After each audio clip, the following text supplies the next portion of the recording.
سورہ ملک، سورہ ملک کا تعارف۔ مقام نزول، سورہ ملک مکہ مکرمہ میں نازل ہوئی۔ آیات، کلمات اور حروف کی تعداد۔ اس صورت میں 2 رکوع، 30 آیتیں، 330 کلمے اور 1313 حروف ہیں۔ سورہ ملک کے اسماء اور ان کی وجہ تسمیہ۔ اس صورت کے متعدد نام ہیں، جیسے اس کی پہلی آیت میں ملک یعنی سلطنت اور بادشاہت کا ذکر ہے۔ اس مناسبت سے اسے سورہ ملک کہتے ہیں۔ اس کی پہلی آیت کے شروع میں لفظ تبارک ہے، اس مناسبت سے اسے سورہ تبارک کہتے ہیں۔ یہ سورت عذاب قبر سے نجات دینے والی، عذاب سے بچانے والی اور عذاب کو روکنے والی ہے، اس لیے اسے سورہ منجیہ، سورہ واقعہ اور سورہ مانعہ کہتے ہیں۔ یہ سورت اپنے پڑھنے والے کے بارے میں جھگڑا کرے گی، اس لیے اسے سورہ مجادلہ کہتے ہیں، اور یہ قیامت کے دن اپنے پڑھنے والے کی شفاعت کرے گی، اس لیے اسے سورہ شافعہ کہتے ہیں۔ سورہ ملک کے فضائل۔ احادیث میں سورہ ملک کے بکثرت فضائل بیان ہوئے ہیں، اور ان میں سے 4 فضائل سماعت کیجیے۔ نمبر 1، حضرت عبداللہ ابن عباس رضی اللہ تعالی عنہما فرماتے ہیں، رسول اللہ صلی اللہ تعالی علیہ وسلم کی کسی صحابی نے ایک جگہ خیمہ نصب کیا، وہاں ایک قبر تھی اور انہیں معلوم نہ تھا کہ یہاں قبر ہے۔ اچانک انہیں پتہ چلا کہ یہ ایک قبر ہے اور اس میں ایک آدمی سورہ ملک پڑھ رہا ہے، یہاں تک کہ اس نے سورہ ملک مکمل کر لی۔ وہ صحابی رضی اللہ تعالی عنہ جب نبی کریم صلی اللہ تعالی علیہ وآلہ وسلم کی بارگاہ میں حاضر ہوئے تو عرض کی، یا رسول اللہ صلی اللہ تعالی علیہ وسلم، میں نے نادانستہ ایک قبر پر خیمہ لگا لیا، اچانک مجھے معلوم ہوا کہ یہ ایک قبر ہے اور اس میں ایک آدمی سورہ ملک پڑھ رہا ہے، یہاں تک کہ اس نے سورت مکمل کر لی۔ تاجدار رسالت صلی اللہ تعالی علیہ وسلم نے ارشاد فرمایا، یہ سورت عذاب قبر کو روکنے والی اور اس سے نجات دینے والی ہے۔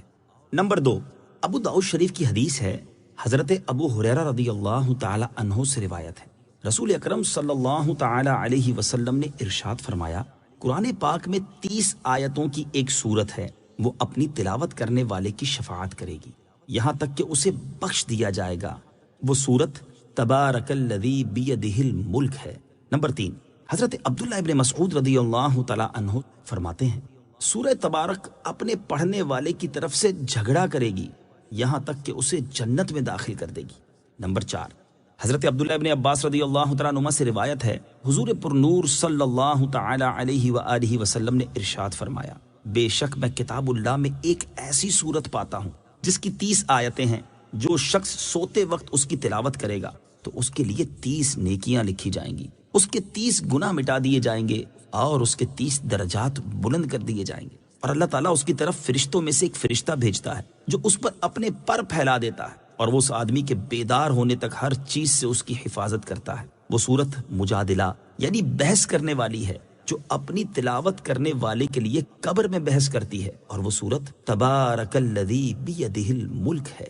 سورہ ملک کے مضامین۔ اس سورت کا مرکزی مضمون یہ ہے کہ اس میں اسلام کے بنیادی عقائد جیسے اللہ تعالیٰ کی وحدانیت، حضور پر نور صلی اللہ تعالی علیہ وسلم کی رسالت، قرآن کی حقانیت، حشر و نشر اور قیامت کے دن اعمال کی جزا و سزا کو انتہائی مؤثر انداز میں بیان کیا گیا ہے۔ نیز اس سورت میں یہ مضامین بیان کیے گئے ہیں۔ نمبر 1، اس سورت کی ابتدا میں اللہ تعالیٰ کی عظمت، سلطنت اور قدرت کے بارے میں بیان کیا گیا، اور یہ بتایا گیا کہ زندگی اور موت کو پیدا کرنے سے مقصود لوگوں کے اعمال کی جانچ کرنا ہے۔ نمبر 2، اللہ تعالیٰ کی قدرت کے آثار بیان کیے گئے کہ اس نے کسی سابقہ مثال کے بغیر ایک دوسرے کے اوپر 7 آسمان بنائے، اور ان آسمانوں میں کسی طرح کا کوئی عیب نہیں، انہیں ستاروں سے مزین کیا، اور ان ستاروں کے ذریعے آسمان کی طرف چڑھنے والے شیطانوں کو مارا جاتا ہے۔ نیز اس کی قدرت کے آثار میں سے یہ ہے کہ اس نے کافروں کے لیے جہنم کا دردناک عذاب تیار کیا ہے، اور ایمان والوں کو مغفرت اور عظیم اجر کی بشارت دی ہے۔ نمبر 3، یہ بتایا گیا کہ اللہ تعالیٰ ظاہر اور پوشیدہ، کھلی ہوئی اور چھپی ہوئی ہر بات کو جانتا ہے۔ نمبر 4، ان نعمتوں کو بیان کیا گیا جو اللہ تعالیٰ نے اپنی مخلوق کو عطا فرمائی ہیں، تاکہ وہ اس کی نعمت کو پہچان کر اس کا شکر ادا کریں اور اللہ تعالیٰ کی وحدانیت کا اقرار کریں۔ نمبر 5، کفار مکہ کو اللہ تعالیٰ کے عذاب سے ڈرایا گیا، اور نبی کریم صلی اللہ تعالیٰ علیہ وسلم کو تسلی دی گئی کہ آپ ان کے جھٹلانے کی وجہ سے غم زدہ نہ ہوں، کیونکہ ان سے پہلے کافر بھی اپنے انبیاء علیہ الصلوۃ والسلام کے ساتھ اسی طرح کا سلوک کرتے تھے۔ نمبر 6، اس صورت کے آخر میں مومن اور کافر کا حال واضح کرنے کے لیے الٹا چلنے والے اور سیدھا چلنے والے کی ایک مثال بیان فرمائی گئی، اور حضور پرنور صلی اللہ تعالی علیہ وآلہ وسلم کو جھٹلانے والوں کو اللہ تعالیٰ کے عذاب سے ڈرایا گیا۔ سورہ تحریم کے ساتھ مناسبت۔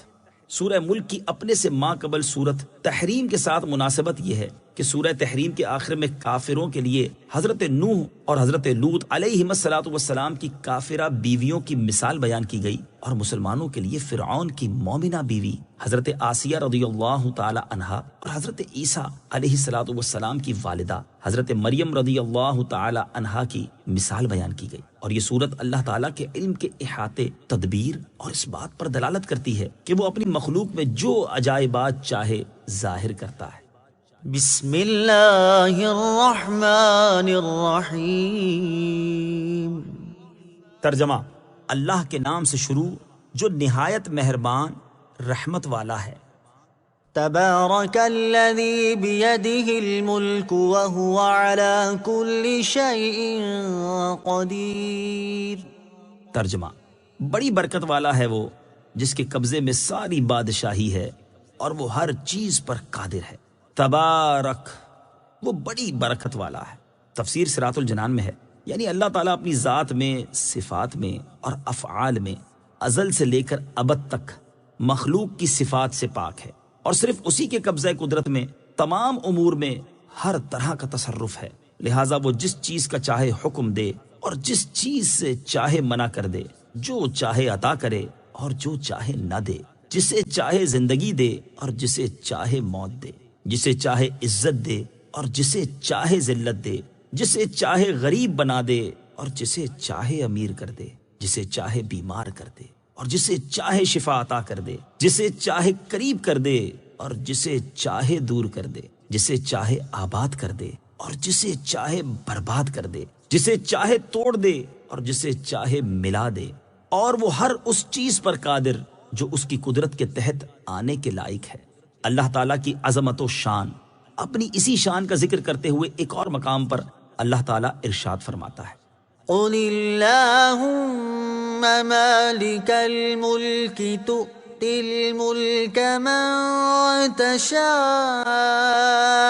وتنزع الملک ممن تشاء وتعز من تشاء وتذل من تشاء بيدك الخير إنك على كل شيء قدير۔ ترجمہ: یوں عرض کرو، اے اللہ ملک کے مالک، تو جسے چاہتا ہے سلطنت عطا فرماتا ہے اور جس سے چاہتا ہے چھین لیتا ہے، اور تو جسے چاہتا ہے عزت دیتا ہے اور جسے چاہتا ہے ذلت دیتا ہے۔ تمام بھلائی تیرے ہی ہاتھ میں ہے، بے شک تو ہر شے پر قدرت رکھنے والا ہے۔ اور ارشاد فرماتا ہے: أَلَمْ تَعْلَمْ أَنَّ اللَّهَ لَهُ مُلْكُ السَّمَاوَاتِ وَالْأَرْضِ يُعَذِّبُ مَن يَشَاءُ وَيَغْفِرُ لِمَن يَشَاءُ وَاللَّهُ عَلَى كُلِّ شَيْءٍ قَدِيرٌ۔ ترجمہ: کیا تجھے معلوم نہیں کہ آسمانوں اور زمین کی بادشاہی اللہ ہی کے لیے ہے؟ وہ جسے چاہتا ہے سزا دیتا ہے اور جسے چاہتا ہے بخش دیتا ہے، اور اللہ ہر شے پر قادر ہے۔ اور ارشاد فرماتا ہے: لِلَّهِ مُلْكُ السَّمَاوَاتِ وَالْأَرْضِ يَخْلُقُ مَا يَشَاءُ يَهَبُ لِمَن يَشَاءُ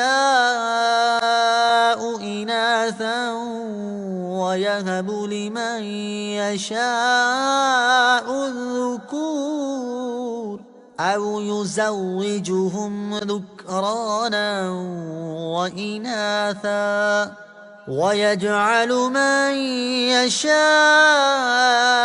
عَقِيمًا إِنَّهُ عَلِيمٌ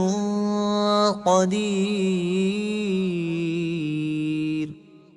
ترجمہ: آسمانوں اور زمین کی سلطنت اللہ ہی کے لیے ہے، وہ جو چاہے پیدا کرے، جسے چاہے بیٹیاں عطا فرمائے اور جسے چاہے بیٹے دے، یا بیٹے اور بیٹیاں دونوں ملا کر دے اور جسے چاہے بانجھ کر دے، بے شک وہ علم والا، قدرت والا ہے۔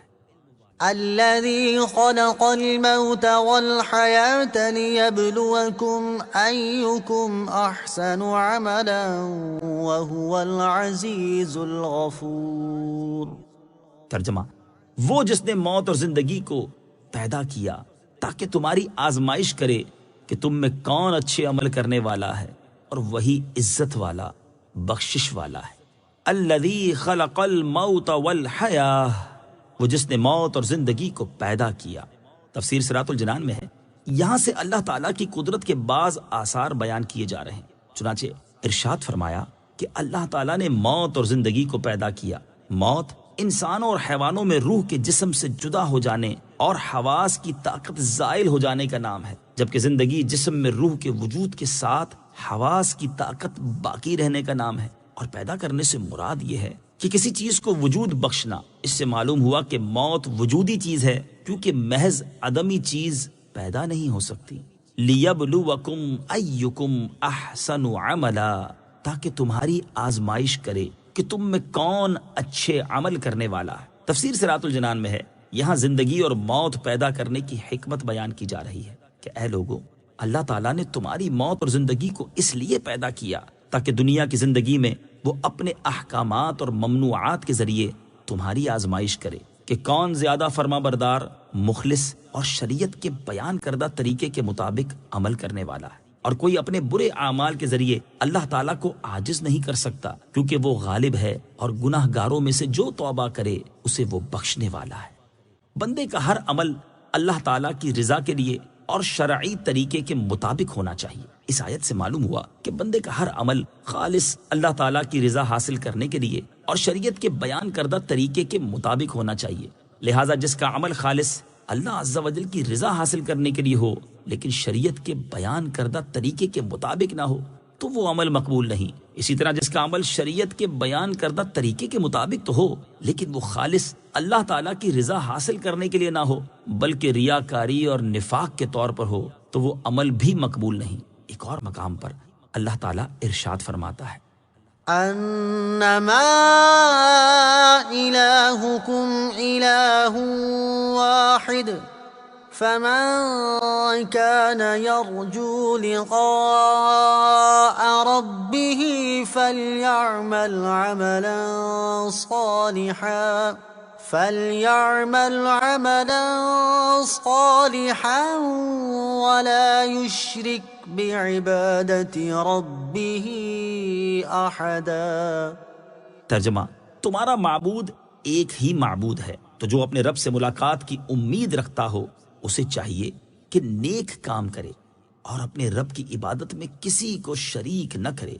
حضرت فضیل بن عیاض رحمۃ اللہ تعالی علیہ فرماتے ہیں، جب عمل خالص ہو لیکن درست نہ ہو تو اسے قبول نہیں کیا جائے گا، اور جب عمل درست ہو لیکن خالص نہ ہو تو یہ بھی قبول نہیں کیا جائے گا۔ عمل صرف وہی مقبول ہے جو خالص اور درست ہو، اور عمل خالص اس وقت ہوگا جب اسے اللہ تعالیٰ کی رضا حاصل کرنے کے لیے کیا جائے، اور درست اس وقت ہوگا جب وہ سنت یعنی شریعت کے بتائے ہوئے طریقے کے مطابق ہوگا۔ اس سے ان لوگوں کو نصیحت حاصل کرنی چاہیے جو شریعت کے بیان کردہ طریقے کے مطابق عمل نہیں کرتے، اور اگر انہیں کوئی سمجھائے تو اپنا عمل درست کرنے کے بجائے یہ کہہ کر ٹال دیتے ہیں کہ اللہ تعالیٰ قبول کرے گا۔ ہمیں زندگی عطا کیے جانے اور ہم پر موت مسلط کیے جانے کی حکمت۔ اس آیت سے یہ بھی معلوم ہوا کہ ہمیں زندگی عطا کیے جانے اور ہم پر موت مسلط کیے جانے کی حکمت یہ ہے کہ اللہ تعالیٰ کی اطاعت اور فرما برداری کے معاملے میں ہماری جانچ ہو جائے کہ ہم میں سے کون اللہ تعالیٰ کی اطاعت کرتا ہے اور کیسی اطاعت کرتا ہے، تاکہ آخرت میں جب اطاعت گزاروں کو انعامات ملیں اور نافرمانوں کو سزائیں ملیں تو کوئی یہ اعتراض نہ کر سکے کہ اطاعت گزاروں کو انعامات اور نافرمانوں کو سزا کیوں ملی۔ یاد رکھیں کہ دنیا کی زندگی ایک دن ضرور ختم ہو جائے گی، جبکہ آخرت کی زندگی ہمیشہ باقی رہنے والی ہے، جیسا کہ اللہ تعالیٰ ارشاد فرماتا ہے، وما هذه الحياة الدنيا إلا لهو ولعب وَإِنَّ الدَّارَ الْآخِرَةَ لَهِيَ الْحَيَوَانُ لَوْ كَانُوا يَعْلَمُونَ۔ ترجمہ، اور یہ دنیا کی زندگی تو صرف کھیل کود ہے، اور بے شک آخرت کا گھر ضرور وہی سچی زندگی ہے، کیا ہی اچھا تھا اگر وہ یہ جانتے۔ اور ارشاد فرمایا، وَمَا أُوتِيتُم مِّن شَيْءٍ فَمَتَاعُ الْحَيَاةِ الدُّنْيَا وَزِينَتُهَا وَمَا عِندَ اللَّهِ خَيْرٌ وَأَبْقَىٰ أَفَلَا تَعْقِلُونَ۔ ترجمہ، اور اے لوگو، جو کچھ چیز تمہیں دی گئی ہے تو وہ دنیاوی زندگی کا ساز و سامان اور اس کی زینت ہے، اور جو ثواب اللہ کے پاس ہے وہ بہتر اور زیادہ باقی رہنے والا ہے۔ تو کیا تم سمجھتے نہیں؟ اور دنیا کی رنگینیوں اور رونقوں سے بھی ہمیں آزمایا جا رہا ہے کہ ہم کیسے عمل کرتے ہیں۔ چنانچہ اللہ تعالیٰ ارشاد فرماتا ہے، إِنَّا جَعَلْنَا مَا عَلَى الْأَرْضِ زِينَةً لَهَا لِنَبْلُوَهُمْ أَيُّهُمْ أَحْسَنُ عَمَلًا۔ ترجمہ، بے شک ہم نے زمین پر موجود چیزوں کو زمین کے لیے زینت بنایا تاکہ ہم انہیں آزمائیں کہ ان میں عمل کے اعتبار سے کون اچھا ہے۔ اسی طرح ہمیں پیدا کرنے اور اللہ تعالیٰ نے ہمارے لیے جو نعمتیں پیدا کی ہیں ان کے ذریعے بھی ہمارے اعمال کی آزمائش ہو رہی ہے، جیسا کہ اللہ تعالیٰ ارشاد فرماتا ہے، وَهُوَ الَّذِي خَلَقَ السَّمَاوَاتِ وَالْأَرْضَ فِي سِتَّةِ أَيَّامٍ وَكَانَ عَرْشُهُ عَلَى الْمَاءِ لِيَبْلُوَكُمْ أَيُّكُمْ أَحْسَنُ عَمَلًا۔ ترجمہ، اور وہی ہے جس نے آسمانوں اور زمین کو 6 دن میں بنایا اور اس کا عرش پانی پر تھا، تمہیں پیدا کیا تاکہ تمہیں آزمائے کہ تم میں کون اچھے عمل کرتا ہے۔ اور وہ لوگ جو دنیا کی زندگی میں ایمان لائے اور انہوں نے نیک اعمال کیے، ان کے بارے میں اللہ تعالیٰ ارشاد فرماتا ہے، إِنَّ الَّذِينَ آمَنُوا وَعَمِلُوا الصَّالِحَاتِ إِنَّا لَا نُضِيعُ أَجْرَ مَنْ أَحْسَنَ عَمَلًا أُولَئِكَ لَهُمْ جَنَّاتُ عَدْنٍ تَجْرِي مِنْ تَحْتِهِمُ الْأَنْهَارُ يحلون فيها من أساور من ذهب ويلبسون ثيابا خضرا من سندس وإستبرق متكئين فيها على الأرائك نعم الثواب وحسنت مرتفقا۔ ترجمہ، بے شک جو لوگ ایمان لائے اور نیک اعمال کیے، ہم اچھے عمل کرنے والوں کا ثواب ضائع نہیں کرتے۔ ان کے لیے ہمیشگی کے باغات ہیں، ان کے نیچے نہریں بہتی ہیں، انہیں ان باغوں میں سونے کے کنگن پہنائے جائیں گے اور وہ سبز رنگ کے باریک اور موٹے ریشم کے کپڑے پہنیں گے۔ وہاں تختوں پر تکیے لگائے ہوئے ہوں گے، یہ کیا ہی اچھا ثواب ہے، اور جنت کی کیا ہی اچھی آرام کی جگہ ہے۔ اور جنہوں نے کفر کیا اور گناہوں میں مصروف رہے، ان کے بارے میں ارشاد فرماتا ہے، والذین کسبوا السیئات جزاء سیئۃ بمثلها وترهقهم ذلة ما لهم من اللہ من عاصم كأنما أغشيت وجوههم قطعا من الليل مظلما أولئك أصحاب النار هم فيها خالدون۔ ترجمہ، اور جنہوں نے برائیوں کی کمائی کی تو برائی کا بدلہ اسی کے برابر ہے اور ان پر ذلت چھائی ہوگی، انہیں اللہ سے بچانے والا کوئی نہ ہوگا، گویا ان کے چہروں کو اندھیری رات کے ٹکڑوں سے ڈھانپ دیا گیا ہے، وہی دوزخ والے ہیں، وہ اس میں ہمیشہ رہیں گے۔ لہٰذا اے لوگو استجیبوا لربکم من قبل ان یأتی یوم لا مرد له من اللہ ما لکم من ملجأ یومئذ وما لکم من نکیر۔ ترجمہ، اس دن کے آنے سے پہلے پہلے اپنے رب کا حکم مان لو جو اللہ کی طرف سے ٹلنے والا نہیں۔ اس دن تمہارے لیے کوئی پناہ نہ ہوگی اور نہ تمہارے لیے انکار کرنا ممکن ہوگا۔ الذي خلق 7 سماوات طباقا ما ترى في خلق الرحمن من تفاوت فارجع البصر هل ترى من فطور ثم ارجع البصر كرتين ينقلب إليك البصر خاسئا وهو حسير۔ ترجمہ، وہ جس نے ایک دوسرے کے اوپر 7 آسمان بنائے، اے بندے تو رحمان کے بنانے میں کوئی فرق نہیں دیکھے گا۔ تو نگاہ اٹھا کر دیکھ، کیا تجھے کوئی رخنہ نظر آتا ہے؟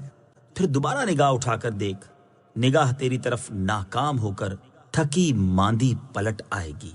الذی خلق 7 سماوات طباقا، وہ جس نے ایک دوسرے کے اوپر 7 آسمان بنائے۔ تفسیر صراط الجنان میں ہے۔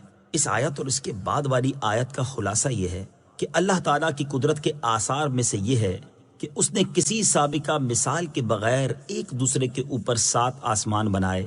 ہر آسمان دوسرے کے اوپر کمان کی طرح ہے، اور دنیا کا آسمان زمین کے اوپر گنبد کی طرح ہے، اور ایک آسمان کا فاصلہ دوسرے آسمان سے کئی 100 برس کی راہ ہے۔ تو اے بندے تو اللہ تعالیٰ کے بنانے میں کوئی فرق اور کوئی عیب نہیں دیکھے گا، بلکہ انہیں مضبوط، درست، برابر اور متناسب پائے گا۔ تو آسمان کی طرف نگاہ اٹھا کر دیکھ تاکہ تو اپنی آنکھوں سے اس خبر کے درست ہونے کو دیکھ لے اور تیرے دل میں کوئی شبہ باقی نہ رہے۔ پھر دوبارہ نگاہ اٹھا اور بار بار دیکھ، ہر بار تیری نگاہ تیری طرف ناکام ہو کر تھکی ماندی پلٹ آئے گی کہ بار بار کی جستجو کے باوجود بھی وہ ان میں کوئی خلل اور عیب نہ پا سکے گی۔ وَلَقَدْ زَيَّنَّا السَّمَاءَ الدُّنْيَا بِمَصَابِيحَ وَجَعَلْنَاهَا رُجُومًا لِلشَّيَاطِينِ وَأَعْتَدْنَا لَهُمْ عَذَابَ السَّعِيرِ۔ ترجمہ، اور بے شک ہم نے نیچے کے آسمان کو چراغوں سے آراستہ کیا اور انہیں شیطانوں کے لیے مارنے کا ذریعہ بنایا، اور ہم نے ان کے لیے بھڑکتی آگ کا عذاب تیار کر رکھا ہے۔ وَلَقَدْ زَيَّنَّا السَّمَاءَ الدُّنْيَا بِمَصَابِيحَ، اور بے شک ہم نے نیچے کے آسمان کو چراغوں سے آراستہ کیا۔ تفسیر صراط الجنان میں ہے۔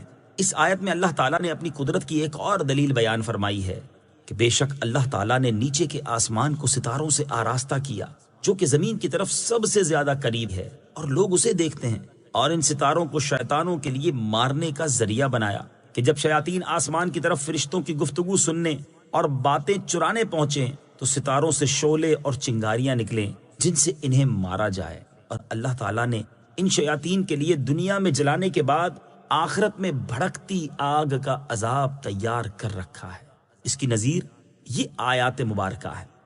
إِنَّا زَيَّنَّا السَّمَاءَ الدُّنْيَا بِزِينَةٍ الْكَوَاكِبِ وَحِفْظًا مِّن كُلِّ شَيْطَانٍ مَارِدٍ۔ ترجمہ، بے شک ہم نے نیچے کے آسمان کو ستاروں کے سنگھار سے آراستہ کیا اور ہر سرکش شیطان سے حفاظت کے لیے۔ مسجدوں میں روشنی کے آلات نصب کرنے کی ترغیب۔ علامہ اسماعیل حقی رحمۃ اللہ تعالی علیہ اس مقام پر مساجد میں روشنی کرنے کے آلات نصب کرنے کی ترغیب دیتے ہوئے فرماتے ہیں، جب اللہ تعالیٰ نے زمین کی چھت آسمان کو ستاروں سے مزین فرمایا ہے تو بندوں کو چاہیے کہ وہ مساجد کی چھتوں کو کندیلوں اور چراغوں اور فی زمانہ روشنی حاصل کرنے کے جدید آلات سے مزین کریں، جب حضرت عمر بن خطاب رضی اللہ تعالی عنہ نے نماز تراویح میں لوگوں کو حضرت ابی بن کعب رضی اللہ تعالی عنہ کے پیچھے اکٹھا کیا تو مسجد میں قندیلیں لٹکائیں۔ انہیں دیکھ کر حضرت علی المرتضی کرم اللہ تعالی وجہ الکریم نے فرمایا، اے ابن خطاب، آپ نے ہماری مسجدوں کو روشن کیا، اللہ تعالی آپ کی قبر کو روشن کرے۔ وَلِلَّذِينَ كَفَرُوا بِرَبِّهِمْ عَذَابُ جَهَنَّمَ وَبِئْسَ الْمَصِيرُ۔ ترجمہ، اور جنہوں نے اپنے رب کے ساتھ کفر کیا ان کے لیے جہنم کا عذاب ہے اور وہ کیا ہی برا ٹھکانہ ہے۔ وَلِلَّذِينَ كَفَرُوا بِرَبِّهِمْ، اور جنہوں نے اپنے رب کے ساتھ کفر کیا۔ تفسیر صراط الجنان میں ہے، یعنی بھڑکتی آگ کا عذاب شیطانوں کے ساتھ ہی خاص نہیں بلکہ انسانوں اور جنوں میں سے جس نے بھی اللہ تعالیٰ کے ساتھ کفر کیا ان کے لیے ہم نے جہنم کا عذاب تیار کر رکھا ہے، اور وہ کیا ہی برا ٹھکانہ ہے کہ وہ جگہ بھی تکلیف دے، وہاں کا کھانا پانی بھی تکلیف دے، سانپ بچھو تکلیف دے اور ساتھی بھی ایذا رسا۔ غرض یہ کہ اس میں ہر تکلیف جمع ہے۔ اذا القوا فيها سمعوا لها شهيقا وهي تفور۔ ترجمہ، جب وہ کفار اس میں ڈالے جائیں گے تو جہنم کی چنگھاڑ سنیں گے اور وہ جوش مارتی ہوگی۔ اذا القوا فيها، جب وہ کفار اس میں ڈالے جائیں گے۔ تفسیر صراط الجنان میں ہے، یہاں سے اللہ تعالیٰ نے جہنم کے اوصاف بیان فرمائے ہیں۔ چنانچہ اس آیت کا خلاصہ یہ ہے کہ جب وہ کفار جہنم میں اس طرح ڈالے جائیں گے جس طرح بڑی آگ میں لکڑیاں ڈالی جاتی ہیں تو وہ گدھے کی آواز کی طرح جہنم کی خوفناک چنگھاڑ سنیں گے، اور اس وقت جہنم ایسے جوش مارتی ہوگی جیسے پانی ہنڈیا میں جوش مارتا ہے۔ پل صراط سے گزرتے وقت جنتیوں پر انعام۔ یاد رہے کہ قیامت کے دن جنتی اگرچہ پل صراط سے گزریں گے لیکن اس وقت ان پر یہ انعام ہوگا کہ وہ جہنم کی ہلکی سی آواز بھی نہ سنیں گے، جیسا کہ ارشاد باری تعالی ہے، لا يسمعون حسيسها وهم فيما اشتهت أنفسهم خالدون۔ ترجمہ، وہ اس کی ہلکی سی آواز بھی نہ سنیں گے اور وہ اپنی دل پسند نعمتوں میں ہمیشہ رہیں گے۔ تكاد تميز من الغيظ كلما ألقي فيها فوج سألهم خزنتها ألم يأتكم نذير قالوا بلى قد جاءنا نذير فكذبنا وقلنا ما نزل الله من شيء إن أنتم إلا في ضلال كبير وقالوا لو كنا نسمع أو نعقل ما كنا في أصحاب السعير فاعترفوا بذنبهم فسحقا لأصحاب السعير۔ ترجمہ، معلوم ہوتا ہے کہ غضب سے پھٹ جائے گی جب کبھی کوئی گروہ اس میں ڈالا جائے گا تو اس کے داروغہ ان سے پوچھیں گے کیا تمہارے پاس کوئی ڈر سنانے والا نہیں آیا تھا؟ وہ کہیں گے کیوں نہیں، بے شک ہمارے پاس ڈر سنانے والے تشریف لائے۔ پھر ہم نے انہیں جھٹلایا اور ہم نے کہا اللہ نے کوئی چیز نہیں اتاری، تم تو بڑی گمراہی میں ہی ہو۔ اور وہ کہیں گے اگر ہم سنتے یا سمجھتے تو دوزخ والوں میں نہ ہوتے۔ تو اب انہوں نے اپنے گناہ کا اقرار کیا تو دوزخیوں کے لیے پھٹکار ہو، تکاد تمیز من الغیظ، معلوم ہوتا ہے کہ غضب سے پھٹ جائے گی۔ تفسیر صراط الجنان میں ہے، یہاں جہنم کا ایک اور وصف بیان کیا گیا کہ جہنم کفار پر غضبناک ہوگی اور یوں لگے گا جیسے غضب کی شدت کی وجہ سے جہنم ابھی پھٹ جائے گی اور اس کے اجزاء ایک دوسرے سے جدا ہو جائیں گے۔ اس سے معلوم ہوا کہ جہنم میں احساس ہے، وہ غضب بھی کرتی ہے بلکہ کلام بھی کرتی ہے، جیسا کہ ایک اور مقام پر ارشاد باری تعالی ہے، يوم نقول لجهنم هل امتلأت وتقول هل من مزيد۔ ترجمہ، جس دن ہم جہنم سے فرمائیں گے کیا تو بھر گئی، وہ عرض کرے گی کیا کچھ اور زیادہ ڈالنے کو ہے؟ کلما القی فیہا فوج، جب کبھی کوئی گروہ اس میں ڈالا جائے گا۔ تفسیر صراط الجنان میں ہے جہنم کا حال بیان کرنے کے بعد اب اہل جہنم کا حال بیان کیا جا رہا ہے۔ چنانچہ آیت کے اس حصے اور اس کے بعد والی 2 آیات کا خلاصہ یہ ہے کہ جب کبھی کفار کا کوئی گروہ جہنم میں ڈالا جائے گا تو جہنم کے داروغہ حضرت مالک علیہ السلام اور ان کے مددگار فرشتے ڈانٹتے ہوئے ان سے پوچھیں گے، اے کافروں، کیا دنیا میں تمہارے پاس کوئی ڈر سنانے والا نہیں آیا تھا جو تمہارے سامنے تمہارے رب عز و جل کی آیات پڑھتا، تمہیں اس دن کی ملاقات سے ڈراتا اور اللہ تعالیٰ کے عذاب کا خوف دلاتا؟ وہ اعتراف کرتے ہوئے کہیں گے کیوں نہیں، بے شک ہمارے پاس ڈر سنانے والے تشریف لائے اور انہوں نے اللہ تعالیٰ کے احکام پہنچائے، اللہ تعالیٰ کے غضب اور آخرت کے عذاب سے ڈرایا، لیکن ہم نے انہیں جھٹلایا اور دنیاوی کاموں میں مشغولیت اور تکبر میں حد سے بڑھنے کی وجہ سے ہم نے ان آیات کے بارے میں کہا کہ اللہ تعالیٰ نے کوئی چیز نہیں اتاری۔ اے ہمیں ڈرانے والو، تم تو بڑی گمراہی میں ہی ہو۔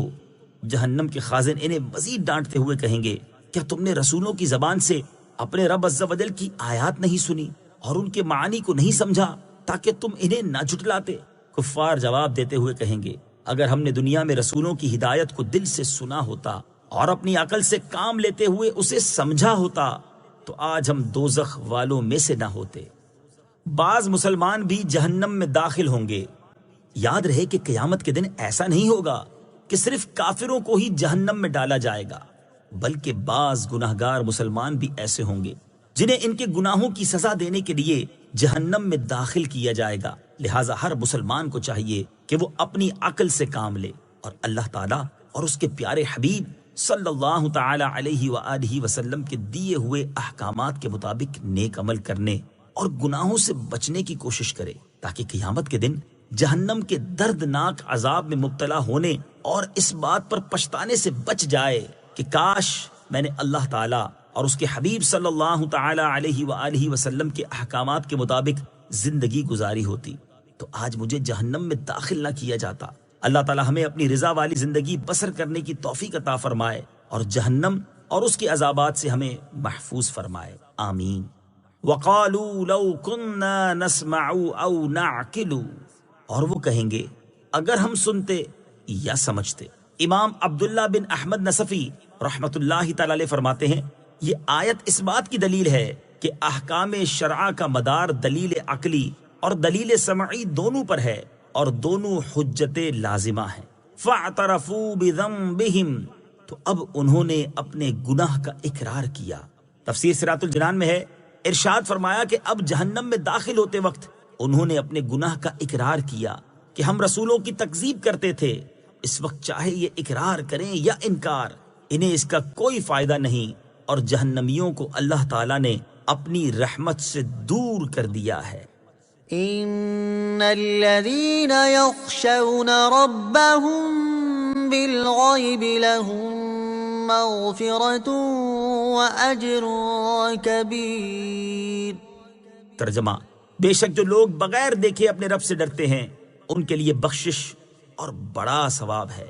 ان الذین یخشون ربهم بالغیب، بے شک جو لوگ بغیر دیکھے اپنے رب سے ڈرتے ہیں۔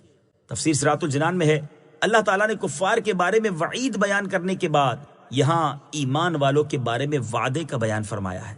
چنانچہ ارشاد فرمایا کہ وہ لوگ جو اپنے رب عز و جل سے ڈرتے ہیں حالانکہ انہوں نے اپنے رب عز و جل کو دیکھا نہیں ہے اور اس کے عذاب سے ڈرتے ہوئے اس پر ایمان لاتے ہیں تو ان کے لیے ان کے گناہوں سے بخشش اور ان کی نیکیوں کا بڑا ثواب یعنی جنت ہے۔ اللہ تعالیٰ کا خوف رکھنے والے بزرگ، اللہ تعالیٰ سے ڈرنے والے کے بارے میں ایک اور مقام پر ارشاد ہوتا ہے من خشی الرحمن بالغیب وجاء بقلب منیب ادخلوها بسلام ذلك یوم الخلود۔ ترجمہ، جو رحمان سے بن دیکھے ڈرتا ہے اور رجوع کرنے والے دل کے ساتھ آتا ہے ان سے فرمایا جائے گا سلامتی کے ساتھ جنت میں داخل ہو جاؤ، یہ ہمیشہ رہنے کا دن ہے۔ لہٰذا ہر مسلمان کو چاہیے کہ وہ اپنے دل میں اللہ تعالیٰ کا خوف رکھے اور اس کے عذاب سے ڈرتا رہے۔ ترغیب کے لیے یہاں خوف خدا کی 2 مثالیں سماعت کیجیے۔ نمبر 1، علامہ اسماعیل حقی رحمۃ اللہ تعالی علیہ فرماتے ہیں، حضور پر نور صلی اللہ تعالی علیہ وآلہ وسلم نماز تہجد میں اتنا روتے تھے کہ آپ کے سینہ مبارک سے ہانڈی کھولنے کی سی آواز آتی تھی۔ نمبر 2، حضرت ابو عمران رحمۃ اللہ تعالی علیہ فرماتے ہیں کہ مجھے خبر پہنچی ہے کہ حضرت جبریل علیہ الصلوۃ والسلام ایک مرتبہ بارگاہ رسالت میں روتے ہوئے حاضر ہوئے تو نبی اکرم علیہ الصلوۃ والسلام نے دریافت کیا، اے جبریل تمہیں کس چیز نے رلا دیا؟ تو انہوں نے عرض کی، جب سے اللہ تعالیٰ نے جہنم کو پیدا فرمایا ہے میری آنکھیں اس وقت سے کبھی اس خوف کے سبب خشک نہیں ہوئیں کہ مجھ سے کوئی نافرمانی نہ ہو جائے اور میں جہنم میں ڈال دیا جاؤں۔ اللہ تعالیٰ ہمیں بھی اپنا خوف نصیب کرے، آمین۔ وَأَسِرُّوا قَوْلَكُمْ أَوْ اجْهَرُوا بِهِ إِنَّهُ عَلِيمٌ بِذَاتِ الصُّدُورِ۔ ترجمہ، اور تم اپنی بات آہستہ کہو یا آواز سے، بے شک وہ تو دلوں کی بات جانتا ہے۔ وَأَسِرُّوا قَوْلَكُمْ أَوْ اجْهَرُوا بِهِ، اور تم اپنی بات آہستہ کہو یا آواز سے۔ تفسیر صراط الجنان میں ہے، شان نزول حضرت عبداللہ ابن عباس رضی اللہ تعالیٰ عنہ فرماتے ہیں، مشرکین رسول اللہ صلی اللہ تعالیٰ علیہ وسلم کے بارے میں باتیں کیا کرتے اور حضرت جبریل علیہ الصلوۃ والسلام ان کی گفتگو نبی پاک علیہ الصلوۃ والسلام تک پہنچا دیتے۔ اس پر مشرکین نے آپس میں کہا کہ چپکے چپکے بات کیا کرو تاکہ محمد صلی اللہ تعالیٰ علیہ وسلم کا خدا سن نہ پائے۔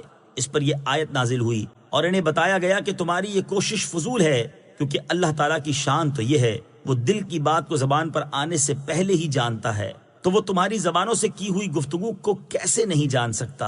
اللہ تعالیٰ کی شان تو بہت ہی بلند و بالا ہے۔ اس کے محبوب بندے حضرت سلیمان علیہ الصلوۃ والسلام کا یہ حال تھا کہ انہوں نے 3 میل سے چونٹی کی آواز سن لی تھی۔ أَلَا يَعْلَمُ مَنْ خَلَقَ وَهُوَ اللَّطِيفُ الْخَبِيرُ۔ ترجمہ، کیا جس نے پیدا کیا وہ نہیں جانتا، حالانکہ وہی ہر باریکی کو جاننے والا خبردار ہے۔ الا یعلم من خلق، کیا جس نے پیدا کیا وہ نہیں جانتا۔ تفسیر صراط الجنان میں ہے، اس سے پہلی آیت میں کیے ہوئے دعوے کی دلیل دیتے ہوئے ارشاد فرمایا کہ جس رب تعالیٰ نے اپنی کامل حکمت سے تمام اشیاء کو وجود بخشا ہے اور انہی چیزوں میں تمہاری آہستہ یا بلند آواز سے کی گئی گفتگو بھی شامل ہے، تو کیا اسے تمہاری باتوں کا علم نہ ہوگا؟ حالانکہ اس کی شان تو یہ ہے کہ وہ ہر باریکی کو جاننے والا ہے، حتیٰ کہ وہ اندھیری رات میں ٹھوس پتھر پر چلنے والی سیاہ چونٹی کے نشانات کو بھی دیکھتا ہے اور وہ تمام باطنی چیزوں پر خبردار ہے۔ هو الذي جعل لكم الأرض ذلولا فامشوا في مناكبها وكلوا من رزقه وإليه النشور۔ ترجمہ، وہی ہے جس نے تمہارے لیے زمین کو تابع کر دیا تو تم اس کے رستوں میں چلو اور اللہ کی روزی میں سے کھاؤ اور اسی کی طرف اٹھنا ہے۔ هو الذی جعل لکم الارض ذلولا، وہی ہے جس نے تمہارے لیے زمین کو تابع کر دیا۔ تفسیر صراط الجنان میں ہے، اس آیت میں اللہ تعالیٰ نے وہ نعمتیں بیان فرمائیں جو اس نے اپنی مخلوق کو عطا فرمائی ہیں تاکہ وہ اس کی نعمت کو پہچان کر اس کا شکر ادا کریں اور اللہ تعالیٰ کی وحدانیت کا اقرار کریں۔ چنانچہ اس آیت کا خلاصہ یہ ہے کہ اللہ تعالیٰ وہی ہے جس نے زمین کو مناسب طور پر نرم فرما کر تمہارے تابع کر دیا تاکہ تمہارے لیے اس میں کنویں کھودنا، چشمے جاری کرنا، نہریں بنانا، مکانات اور عمارتیں تعمیر کرنا، کھیتی باڑی اور باغبانی کرنا ممکن ہو جائے، ورنہ اگر وہ زمین کو ٹھوس پتھر کی طرح بنا دیتا یا لوہا، سونا، پیتل وغیرہ کسی دھات کی بنا دیتا تو گرمیوں میں زمین انتہائی گرم ہو جاتی اور سردیوں میں انتہائی ٹھنڈی۔ اس طرح زمین پر چلنا دشوار ہو جاتا، اور اگر پانی کی طرح نرم بنا دیتا تو کوئی چیز اس پر ٹھہر ہی نہ سکتی اور یوں زمین پر زندگی گزارنا ہی دشوار ہو جاتا۔ یہ اللہ تعالیٰ کا بہت بڑا احسان ہے کہ اس نے زمین کو ایسا بنایا ہے کہ اس سے نفع حاصل کیا جا سکے، تو تم اس کے راستوں میں چلو اور اللہ تعالیٰ کی روزی میں سے کھاؤ جو اس نے تمہارے لیے پیدا فرمائی ہے، اور تمہیں قبروں سے جزا کے لیے اسی کی طرف اٹھنا ہے۔ أأمنتم من في السماء أن يخسف بكم الأرض فإذا هي تمور أم أمنتم من في السماء أن يرسل عليكم حاصبا فستعلمون كيف نذير۔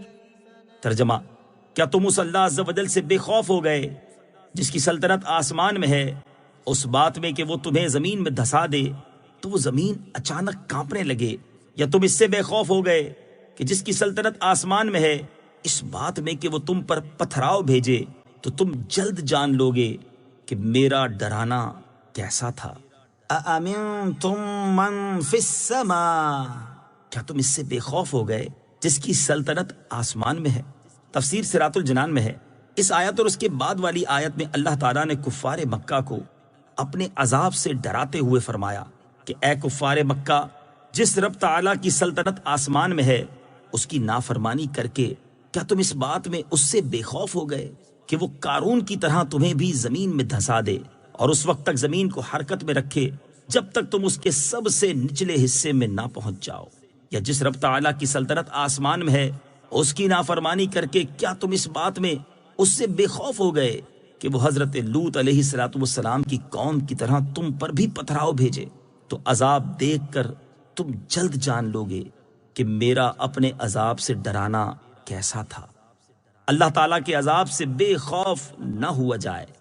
اسی عذاب کا ذکر کرتے ہوئے ایک اور مقام پر اللہ تعالیٰ نے ارشاد فرمایا، أَفَأَمِنْتُمْ أَنْ يَخْسِفَ بِكُمْ جَانِبَ الْبَرِّ أَوْ يُرْسِلَ عَلَيْكُمْ حَاصِبًا ثُمَّ لَا تَجِدُوا لَكُمْ وَكِيلًا۔ ترجمہ، کیا تم اس بات سے بے خوف ہو گئے کہ اللہ تمہارے ساتھ خشکی کا کنارہ زمین میں دھسا دے یا تم پر پتھر بھیجے پھر تم اپنے لیے کوئی حمایت ہی نہ پاؤ؟ اور ارشاد فرمایا، قُلْ هُوَ الْقَادِرُ عَلَىٰ أَن يَبْعَثَ عَلَيْكُمْ عَذَابًا مِّن فَوْقِكُمْ أَوْ مِن تَحْتِ أَرْجُلِكُمْ۔ ترجمہ، تم فرماؤ وہی اس پر قادر ہے کہ تم پر تمہارے اوپر سے یا تمہارے قدموں کے نیچے سے عذاب بھیجے، اور یہ اللہ تعالیٰ کا اپنی مخلوق پر لطف و کرم اور اس کی رحمت ہے کہ انہیں عذاب دینے پر قادر ہونے کے باوجود ان کے کفر اور گناہوں کی وجہ سے فوری عذاب نازل نہیں کرتا بلکہ اسے مؤخر فرما دیتا ہے، جیسا کہ ارشاد باری تعالیٰ ہے، وَلَوْ يُؤَاخِذُ اللَّهُ النَّاسَ بِمَا كَسَبُوا مَا تَرَكَ عَلَى ظَهْرِهَا مِن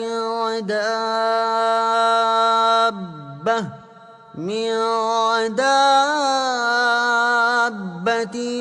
وَلَكِنْ يُؤَخِّرُهُمْ إِلَى أَجَلٍ مُّسَمًّى فَإِذَا جَاءَ أَجَلُهُمْ فَإِنَّ اللَّهَ كَانَ بِعِبَادِهِ بَصِيرًا۔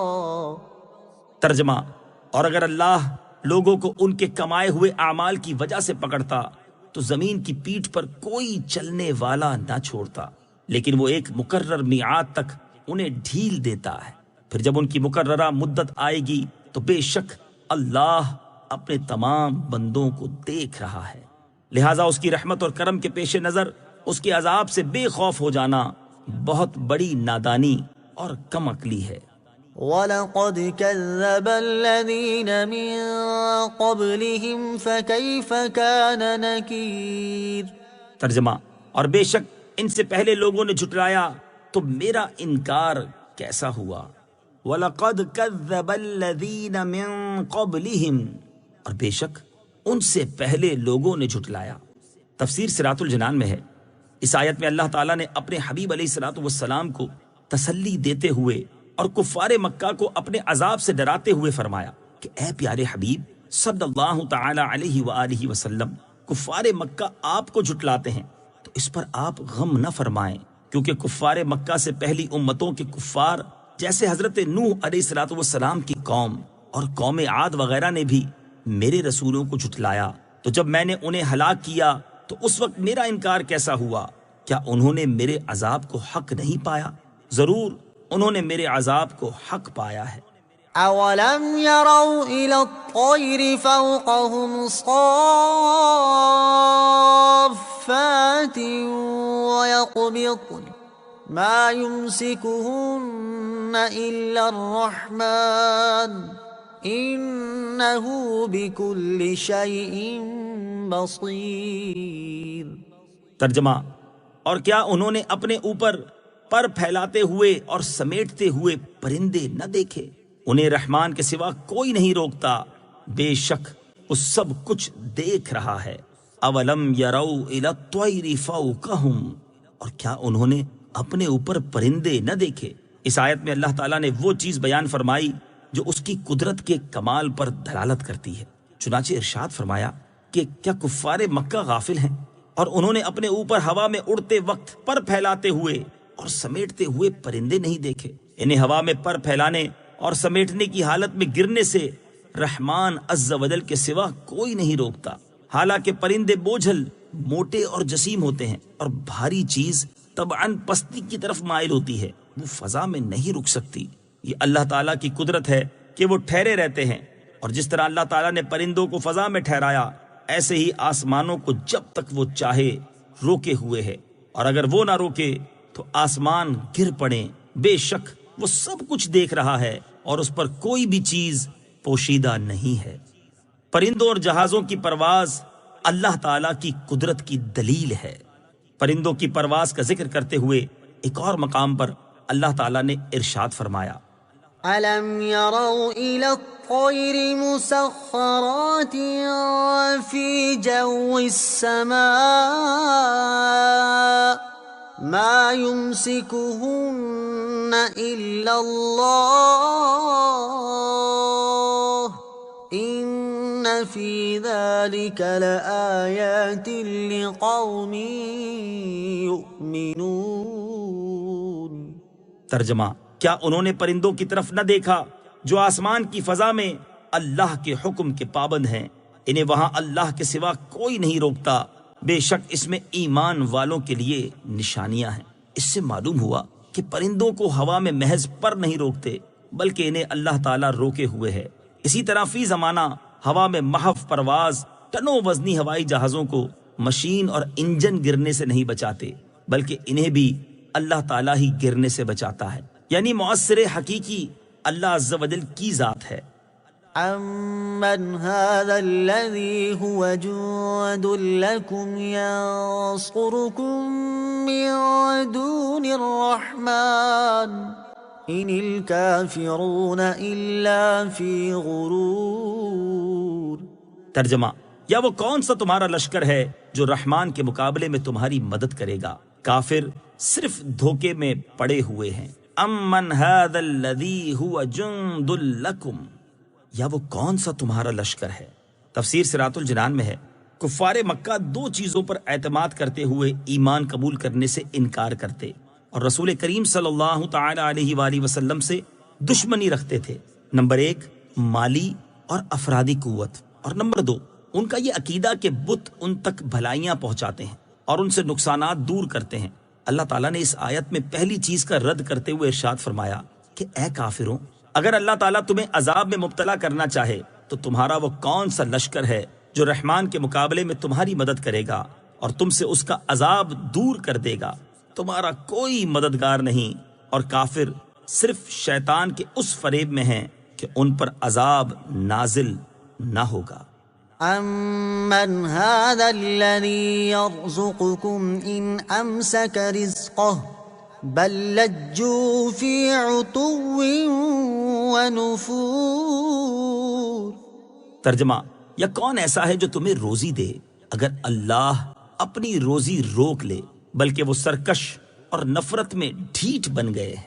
امن هذا الذی یرزقکم، یا کون ایسا ہے جو تمہیں روزی دے؟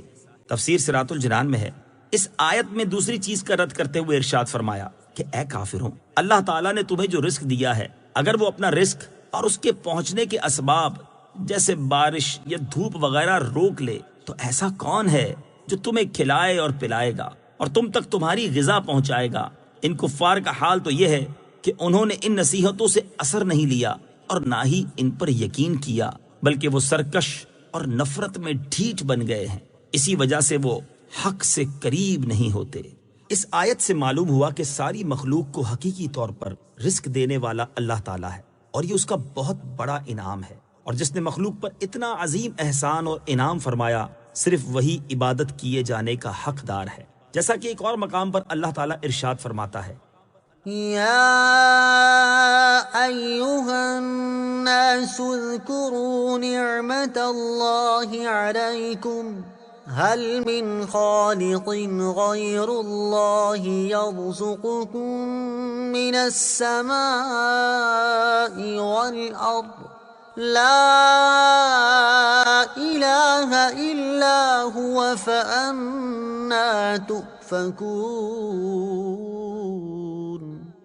ترجمہ، اے لوگو، اپنے اوپر اللہ کا احسان یاد کرو، کیا اللہ کے سوا اور بھی کوئی خالق ہے جو آسمان اور زمین سے تمہیں روزی دیتا ہے؟ اس کے سوا کوئی معبود نہیں، تو تم کہاں الٹے پھرے جاتے ہو؟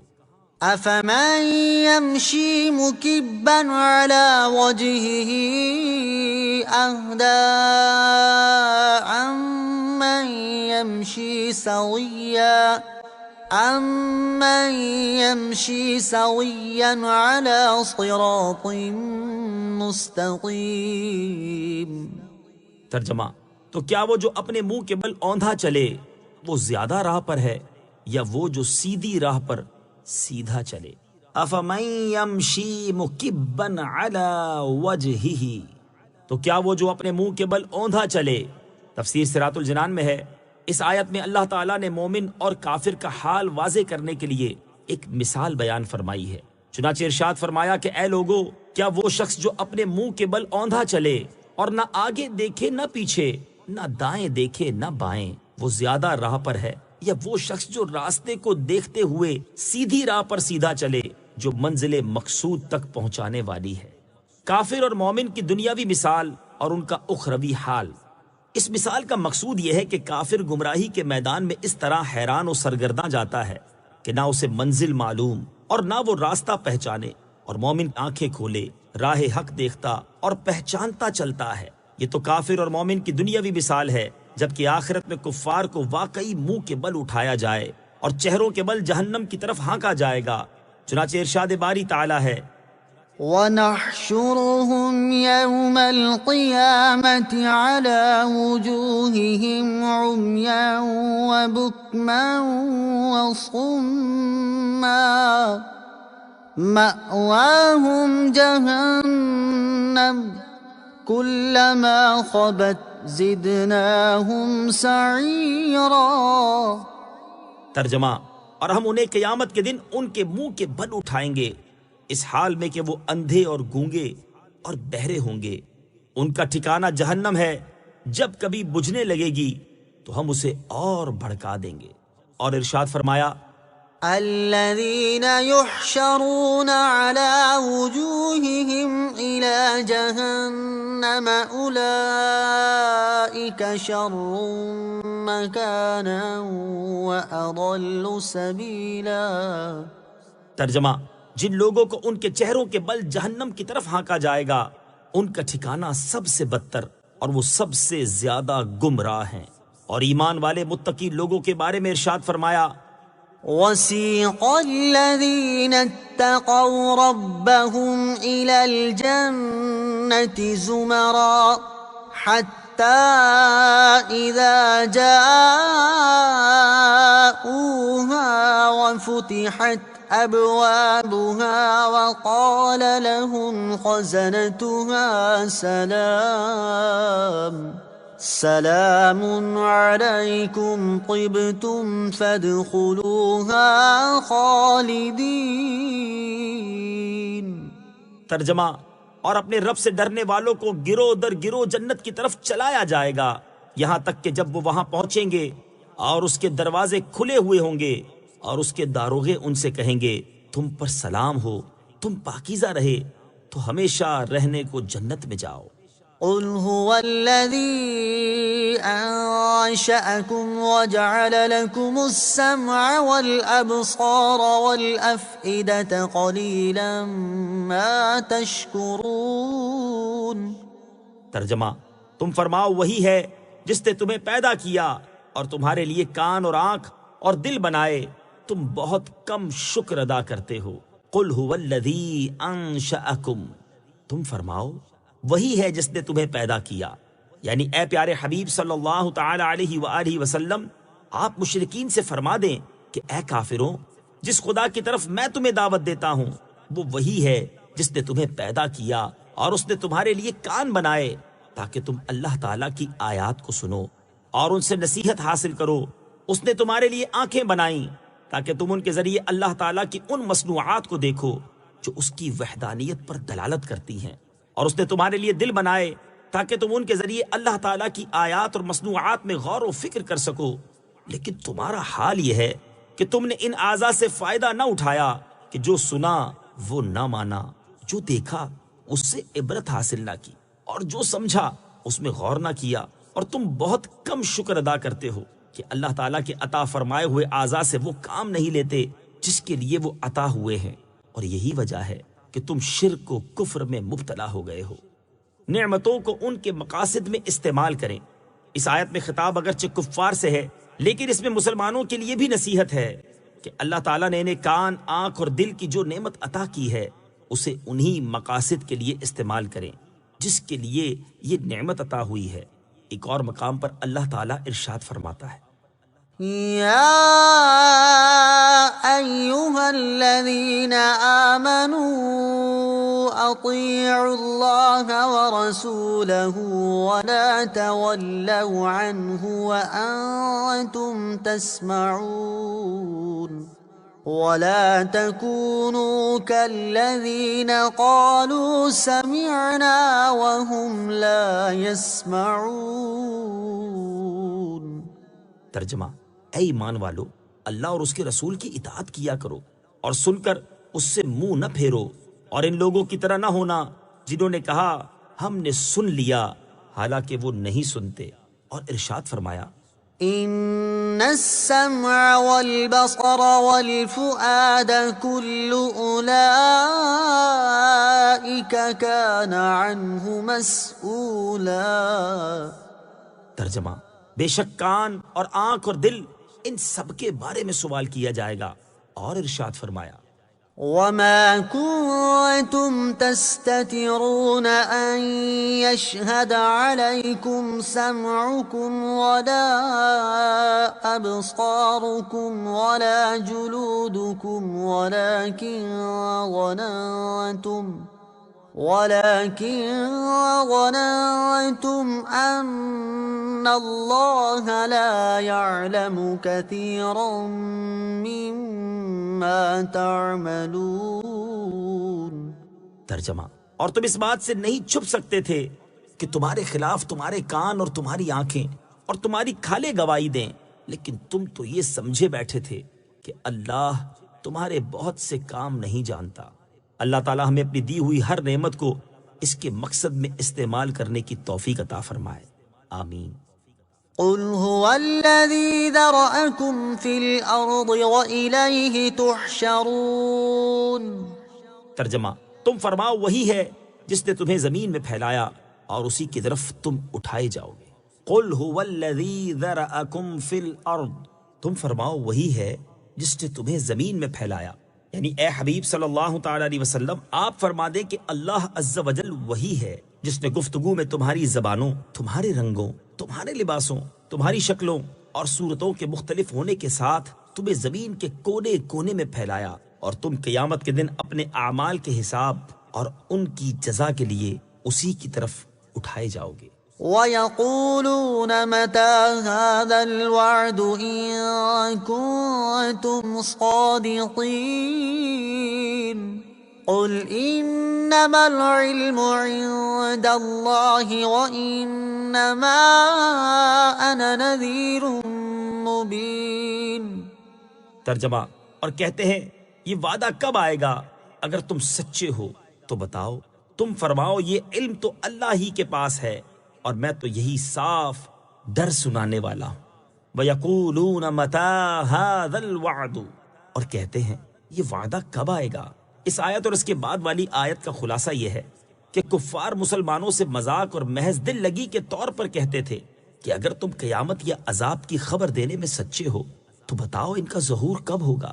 اللہ تعالیٰ نے ان کا جواب دیتے ہوئے اپنے حبیب صلی اللہ تعالی علیہ وآلہ وسلم سے ارشاد فرمایا کہ اے مخلوق میں سب سے بڑے عالم صلی اللہ تعالی علیہ وسلم، آپ مشرکین سے فرما دے کہ اس کا علم تو اللہ تعالیٰ ہی کے پاس ہے، میں تو عذاب اور قیامت کے آنے کا تمہیں ڈر سناتا ہوں اور مجھے اتنے ہی کام کا حکم دیا گیا ہے، اسی سے میرا فرض ادا ہو جاتا ہے، اس لیے وقت کا بتانا میری ذمہ داری نہیں۔ قل انما العلم عند اللہ، تم فرماؤ یہ علم تو اللہ ہی کے پاس ہے۔ یاد رہے کہ اس سے یہ ثابت نہیں ہوتا کہ اللہ تعالیٰ نے حضور پر نور صلی اللہ تعالی علیہ وآلہ وسلم کو قیامت کا علم نہیں دیا، کیونکہ یہاں یہ نہ فرمایا کہ مجھے علم نہیں دیا گیا، بلکہ یہ فرمایا کہ یہ حقیقی اور ذاتی علم تو اللہ ہی کے پاس ہے۔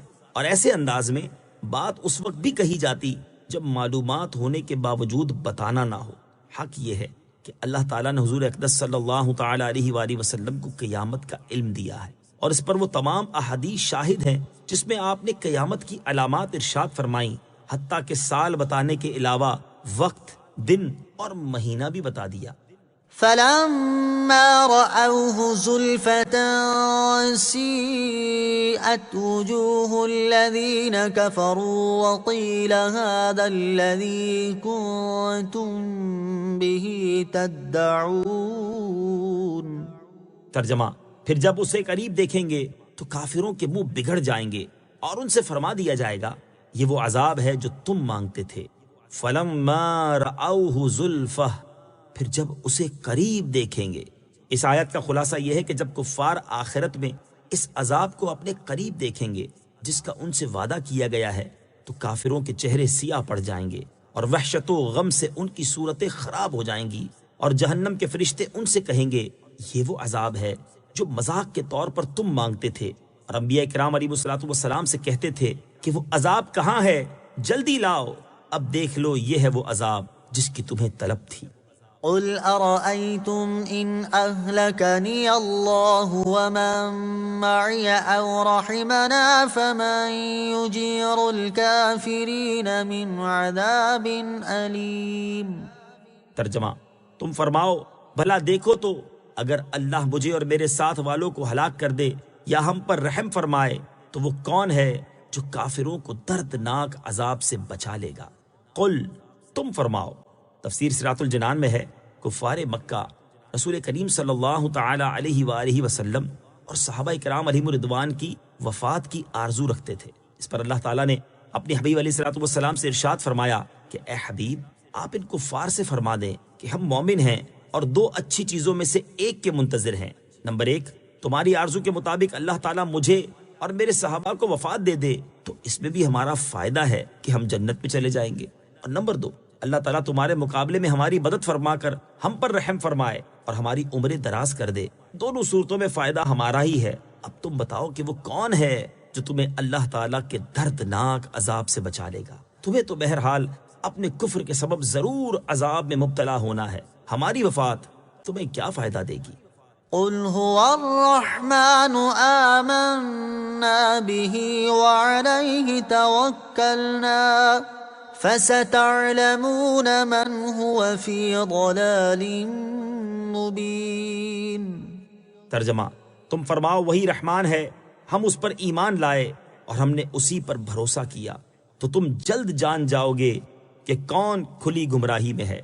قل هو الرحمن، تم فرماؤ وہی رحمان ہے۔ تفسیر صراط الجنان میں ہے ارشاد فرمایا کہ اے حبیب صلی اللہ تعالی علیہ وآلہ وسلم، آپ ان مشرکین سے فرما دیں کہ جس کی طرف ہم تمہیں دعوت دیتے ہیں وہی رحمان ہے، ہم اس پر ایمان لائے اور اسی کی عبادت کرتے ہیں، اور تم اس کے ساتھ کفر کرتے ہو، اور ہم نے اسی پر بھروسہ کرتے ہوئے اپنے تمام امور اس کے سپرد کر دیے ہیں، اور جب تم پر عذاب نازل ہوگا تو تم جلد جان جاؤ گے کہ ہم گمراہی میں تھے یا تم۔ قل أرأيتم إن أصبح ماؤكم غورا فمن يأتيكم بماء معين۔ ترجمہ، تم فرماؤ بھلا دیکھو تو اگر صبح کو تمہارا پانی زمین میں دھس جائے تو وہ کون ہے جو تمہیں نگاہوں کے سامنے بہتا ہوا پانی لا دے؟ قل، تم فرماؤ۔ تفسیر صراط الجنان میں ہے، اس آیت میں اللہ تعالیٰ نے دلیل کے طور پر اپنی ایک نعمت کا ذکر کرتے ہوئے فرمایا کہ اے حبیب صلی اللہ تعالی علیہ وآلہ وسلم، آپ ان مشرکین سے فرما دیں کہ اگر صبح کو تمہارا پانی زمین میں دھس جائے اور اتنی گہرائی میں پہنچ جائے کہ ڈول وغیرہ سے بھی ہاتھ نہ آ سکے تو وہ کون ہے جو تمہیں نگاہوں کے سامنے بہتا ہوا پانی لا دے کہ اس تک ہر ایک کا ہاتھ پہنچ سکے؟ اس کے جواب میں وہ ضرور کہیں گے کہ یہ صرف اللہ تعالیٰ ہی کی قدرت میں ہے۔ تو اس وقت ان سے کہا جائے گا کہ بت جو کہ کسی چیز پر قدرت نہیں رکھتے، انہیں کیوں عبادت میں اس قادر برحق کا شریک کرتے ہو؟